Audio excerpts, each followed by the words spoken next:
అమరవీరులకు ఇండ్ల పట్టాలిచ్చి భూములు ఇచ్చినందుకు ఇంద్రవెల్లి అమరవీరుల స్తూపాన్ని ఒక పర్యాటక కేంద్రంగా చేసినందుకు మా మీద ఆదివాసీలు కోపంగా ఉన్నారా?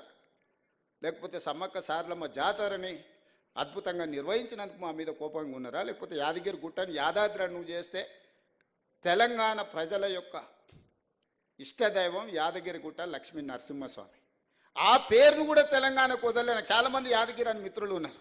ఆయన యాదాద్రి మారవంగానే నా దగ్గరకు వచ్చి, సార్ మరి ఆ గుట్ట మీద చూసి మా తల్లిదండ్రులు యాదగిరి అని పెట్టారు, అది మారింది, ఇప్పుడు మా పరిస్థితి ఏందని. మీకేం చింతొద్దా, నేను వచ్చినాక మళ్ళీ యాదగిరి గుట్ట చేస్తా అని యాదగిరి గుట్ట చేసిన. వాళ్ళకి టీటీడీ ఉంటే మనకు వైటీడీ ఉంది, మనం కూడా పెద్ద సంస్థను ఏర్పాటు చేసుకున్నాం.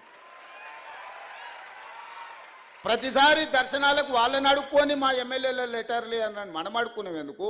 భద్రాచలంలో రాములవారు లేరా? లక్ష్మీ నరసింహస్వామి లేడా? లేకపోతే రామప్పలో శివుడి అంశ లేదా మనకు? మనం మన వాటిని అభివృద్ధి చేసుకోలేదు కాబట్టి, ప్రభుత్వం వాటి మీద దృష్టి పెట్టలేదు కాబట్టి ఈరోజు మనం ఇతరుల వైపు చూస్తున్నాం.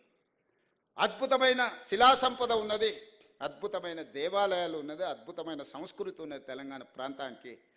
అందుకే ఈరోజు మనం ఎండోమెంట్స్ పాలసీ తీసుకొచ్చి టూరిజం ప్రమోషన్లో భాగంగా ఈరోజు వీటన్నిటిని అభివృద్ధి చేయాలని మనం ఒక పాలసీ తీసుకొచ్చినాం ఆల్రెడీ. అందుకే వైటీడీని ఈరోజు మనం పెట్టుకుని తొందరలోనే బోర్డు వేసుకుంటాం. అద్భుతంగా మనం మన దగ్గర ఉన్న పరిశ్రమలను కానీ దేవాలయాలను కానీ ఇక్కడ ఏమేం కావాలో అవన్నీ చేసుకుందాము. మనందరికీ సిలికాన్ వ్యాలీనే ఈరోజు మనం డ్రైవ్ చేయగలిగినాం. నిన్ననే మెక్డొనాల్డ్స్ హైదరాబాద్లో మా కార్పొరేట్ ఆఫీస్ పెట్టుకుంటాం, ఇండియాలోనే హైదరాబాద్కి వచ్చారు. బయోటెక్లో ప్రపంచంలోనే పేరెన్నికగా నామ్జైన్ అమెరికాలో ఉంటుంది. ఫస్ట్ టైం వాళ్ళ దేశాన్ని వదిలి బయటకు వచ్చారు, హైదరాబాద్కి వచ్చారు. హెచ్సిఎల్ వాళ్ళు 15,000 మంది, 1,00,000 మంది ఈరోజు వాళ్ళు ఎంప్లాయీస్ తెలంగాణలో.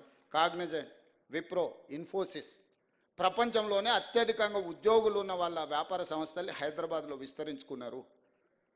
ఇవన్నీ కూడా మనం వచ్చిన తర్వాత ఒకరొకరిని వాళ్ళని కలిసి అవసరమైతే వాళ్ళ ఆఫీసులకి వెళ్ళి ఈరోజు ఇన్ఫ్లేషన్ అంటే ధరల నియంత్రణ.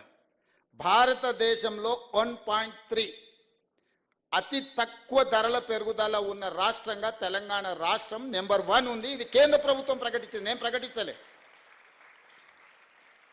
అన్ఎంప్లాయ్మెంట్ 8.8 ఉన్నదాన్ని 6.1. నిరుద్యోగ సమస్యను పరిష్కరించిన రాష్ట్రంగా మొట్టమొదటి రాష్ట్రంగా తెలంగాణ నిలబడింది, కేంద్ర ప్రభుత్వం ప్రకటించింది. రాష్ట్ర ప్రభుత్వాలు సొంతంగా పన్నుల వసూళ్లలో భారతదేశంలో నెంబర్ 1, 88%, టార్గెట్లో 88% రీచ్ అయి దేశంలోనే మొదటి రాష్ట్రంగా తెలంగాణ రాష్ట్రం ఉంటే 86%తో మహారాష్ట్ర ఉంది. నరేంద్ర మోడీ గారు ప్రాతినిధ్యం వహించే గుజరాత్ 6th ప్లేస్లో ఉన్నది. తెలంగాణ రాష్ట్రంలో పన్నులలో పారదర్శకత తీసుకొచ్చి 88% సక్సెస్ రేషియో మన స్టేట్ చూపించింది. ఇది మన పరిపాలన మీద పట్టు.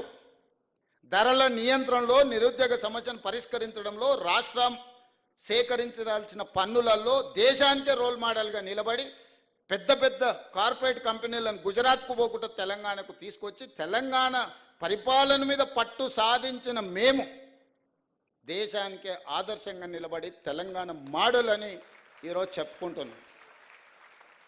ఆయన అంటాడు, మిస్ యూనివర్స్ హైదరాబాద్లో ఎట్లా కండక్ట్ చేస్తారని. ఏంద్రా నాయన నీ బాధ, నీ దుఃఖమేంది? ఏంది అసలు ఆయన ఆవేదన ఏందో, బాధ ఏందో, దుఃఖం ఏందో నాకు అర్థం కాలే. ఒక అద్భుతమైన అవకాశం పర్యాటక రంగానికి ఇది. 140 దేశాలకు సంబంధించిన ప్రతినిధులు అందరూ మన హైదరాబాద్ రాష్ట్రానికి 25-26 రోజులు ఉండబోతున్నారు. మే 7th నుంచి మే 31st వరకు ప్రపంచ దేశాలన్నీ మన నగరంలో, మన ప్రాంతంలో, not only in Hyderabad, Warangal 1000 స్తంభాల గుడి కావచ్చు, రామప్ప గుడి కావచ్చు, పర్యాటక ప్రాంతాలు ఏవేవైతున్నాయో తెలంగాణ రాష్ట్రంలో అన్ని వాళ్ళు పర్యటించబోతున్నారు. తెలంగాణలో ఉన్న ప్రసిద్ధి చెందిన పర్యాటక క్షేత్రాలన్నిటి దగ్గర ఈ ప్రపంచ అందగత్తెలు ముందర అక్కడికి వచ్చి అక్కడ మిస్ వరల్డ్ కాంపిటీషన్స్ మన రాష్ట్ర ప్రభుత్వం నిర్వహించబోతుంది. ఎంత గొప్ప అవకాశము! 72సారి ఇప్పుడు నిర్వహించేది. 72 సార్లలో ఒక్కసారి అమితాబ్ బచ్చన్ ముంబైలో నిర్వహించాడు. 70 సార్లు ఇతర దేశాలలోనే జరిగింది. 72వసారి మన తెలంగాణ రాష్ట్రం ప్రపంచానికి ఆతిథ్యం ఇవ్వబోతుంది. 3000 ఛానల్స్ ప్రపంచం నుంచి మన దగ్గర నెల రోజులు ఉండబోతున్నారు. 3000 ఛానల్స్ అండ్ పేపర్స్ హైదరాబాద్ ఆతిథ్యం ఇవ్వబోతుంది. గ్లోబ్లో హైదరాబాద్ ఒక ల్యాండ్ మార్క్ కాబోతుంది. అసలు ఇంత మంచి సందర్భం వస్తే నువ్వు అభినందించకపోతే